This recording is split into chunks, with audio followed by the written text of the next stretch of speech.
So with that, ladies and gentlemen, a big virtual round of applause for Sue Henry.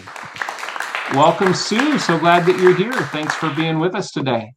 Thank you. I'm glad you put the emphasis on adorable for the grandkids, So let me go ahead and get started. I am really excited to share this with you. So today I'm going to give you real action steps, and we're going to be talking about why you should be a guest on podcasts, why it's such a brilliant marketing strategy, how to find the best podcasts that are filled with your ideal clients and customers, how to create an effective guest request that gets you booked now, and then what not to say, the number one method to get you booked fast, and then finally, how to 10x your podcast exposure once you do have them. So let's just kind of go ahead and jump in. So first of all, why be a guest on podcast? Well, here's a few reasons that are just hard to argue with. Number one, it's free.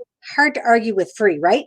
Then it builds interest and rapport quickly with the listeners because the listeners hear your enthusiasm and your passion. They become involved in the conversation and what you're saying. The third thing is you're able to tap into someone else's audience, an audience they built, instead of having to struggle and build your own audience. So you get to choose if it's the right audience for your message, because the podcast host has already accepted you as a guest. You come in as a vetted authority, which is huge in the authority and the credibility place. A couple of stats for you. In 2019, I got to read these stats because I want to make sure I get them correctly. The household income of people who listen to podcasts on general was 41% of the people listening to podcasts 6 hours or more per week was $75,000 annual income. And the annual income for the same group of people, 15% of them was $150,000 or more annual income. And that, is why the next statistic makes so much sense. Of all of the podcast people that were, podcast listeners that were surveyed, 55.6% of them admitted that they purchased a product or service that they had heard about on a podcast. That is pretty dang powerful. And as of January 1st, 2021, there are actually 1.8 validated podcasts out there. That's a lot of podcasts. Some of them are going to be filled with your ideal clients. So the next thing is how do you find the right podcast? And this can be kind of a guessing game. So first of all, you want to turn around and you want to find your ideal prospect. What words do they use to identify themselves or to describe themselves? Then what's their top of mind problem or issue or pain that they're dealing with, and how do they describe it? What words do they use? And then the third one is what words or phrases do they use to describe the solution that they're looking for? Now, once you have those, that's step one. Then you'll go in using these keywords. You'll go into iTunes. And search for it using those keywords. You'll go into Stitcher and you'll go into Spotify.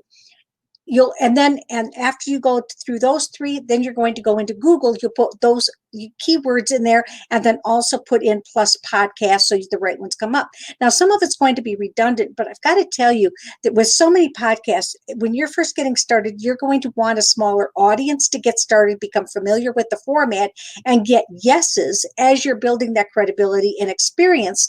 And not all of the podcasts are going to be listed in all four places. That's why I strongly suggest that you go to all four of those places in order to find the right podcasts. Now that you've got a list of the podcasts that you want to be on, you've grabbed the email address and that type of information. What do you say? Well, the first thing you don't send a blanket message. Don't do a copy and paste. They can sense it a mile away, and they get those all day long. If your purpose is to actually get booked, you need to spend a little bit of time doing a little bit of vetting. So here's what I would suggest that you do. First of all, you want to create 3 different pitches. Podcasts have different goals and how they have, and the style of the podcast itself and how they interact with their guests. So by having 3 different pitches that you've done ahead of time, all based on what you do, it's going to be a lot easier for you to send this email and have it hit their hot buttons in the way that they want to have their podcast out there. So the first one is going to be your area of expertise. So what's your common information that about this problem or situation? How have you helped people? The second one is the problem and solution. That's pretty cut and dried. Here's the problem, here's a solution. And the third one is a little bit more unconventional. This is where you're going to maybe be maybe a little bit more controversial viewpoint. Yeah, everybody says you should do this, but I disagree, and here's why. And then that's a different. So some podcasts really thrive on that, and that's what you'll want to include in that podcast request. The second thing is that once you've got this list of podcasts and you've identified no more than 5 a week in the beginning to send your request to, listen to at least 1 or 2 of the episodes first. Now, one of the cool things is you can go in. Many of the podcasts anymore aren't just audio, but they record them on Zoom, put them on their YouTube channel. You can listen to them on YouTube, hit the button, and you could speed it up at 1.5 times, so you still get the gist of everything, but you're not sitting there for the full half an hour or whatever it is to listen to it. Also, when you're listening to the podcast, make sure understand the style and how it's being done. Is it a conversation? Is it more of a bullet point and where they're just shooting questions at you and you're answering them, that kind of a style? You need to understand that. Then also by looking at those podcast episodes, find out, did they have somebody with a guest with your expertise on in the last 6 months? If they did, you can usually tell by the titles. Go in and listen to it. How is your viewpoint different? And if it's not, you'd be basically repeating the same thing, even if you're using different words, that probably isn't going to be a good fit for you at this time. Put it on hold for 6 months. And then the last thing you want to make sure that you include is your one sheet, and your one sheet is going to have other things on it, but you want to make sure that you have the 3 talking points that the host is going to actually ask you about, so that you are able to go in and have this conversation style. Everybody stays on point and they stay within the time zone that was given, or the time frame that was given. Makes sense? So now that we've got all that, you know how to get on there, you know what to do, what not to do. The point is how do you get booked fast? How do you get booked fast? Because that's what we want, right? We don't want to sit there and fiddle around forever. We want things done right now. So here's what I would suggest. And because you're all networkers, this is going to make a lot of sense to you. So first thing is, the method to get you booked the fastest is going to be by tapping into your warm market.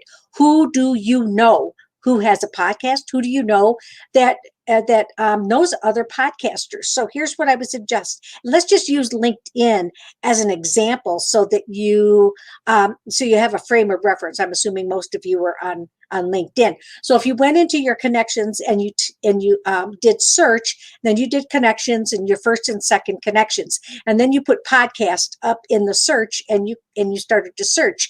All of the people who have the word podcast in their profile somewhere are going to come up. Now, if it's a first person connection and you see that they have a podcast, you can go in quickly and see what their podcast is. If it looks like a good fit for you, then you can send them an inbox, and all you're going to do is say, hey, I see you have a podcast. This is what you cover. That's something that I'm an expert in. I'd love the opportunity to talk more with you about it. Are you accepting, or do you accept guests to your podcast? That's it. You're not asking more questions. You're not going in deep. You're not giving them a resume. You're not going into experience. You want to keep it that brief. They'll come back and respond to you with either a, yes, we are, here's what to do next, or no, we don't, and that's fine. Then go next. But you're also going to get a lot of people who are second connections that have the word podcast in it. You'll want to go through and take a look at what you can on those profiles. Anyone that's a good fit, here's what you do. You want a warm introduction to that person. So you go into the person that's between, your first connection that knows the second person that you want to talk to. You're going to go in and you're going to message the person that is your first connection. You're going to say, I'd like a warm introduction to this person. And then you're going to state why. I see that they have a podcast. I think I'd be a really good fit on it. Because we aren't connected, I'm asking you for a warm introduction. And I want to basically find out if they're accepting outside guests and what the process is for that. That's it. Now that you've now that you've told your first connection what you're looking for and why, they're going to be a lot more comfortable with copying your message and then putting it in an inbox to their person that's your second, their first connection, and putting you two together. That person who's a second connection can then accept it. Now all of a sudden you guys are connected. You can have a conversation, and truly your warm market is the fastest way of growing your business and getting yourself on podcasts. Now, the whole point about being a podcast isn't just that you're getting on there to talk. Your whole point of your podcast is to actually accelerate your credibility, accelerate your exposure, but also accelerate the questions and comments that come in, and know how to reach out to those people, start that conversation, and monetize it.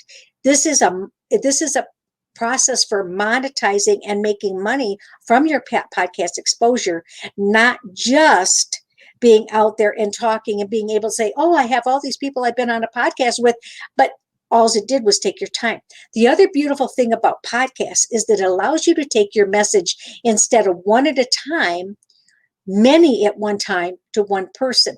But because it's conversational style, which most podcasts are, people feel like they're included and they're part of it. So the information is evergreen. Somebody can hear your podcast episode 1, 2, 3, 4, 5 years from now, because they're just starting to listen to that podcast. They discover your information. All of a sudden, it is out there working for you all the time. It's a really, really powerful tool to do. But because it's basically on a podcast, it's like a third-party testimonial, which allows you to grow that credibility and that visibility that just you being out there talking about yourself or Facebook Live isn't going to do for you.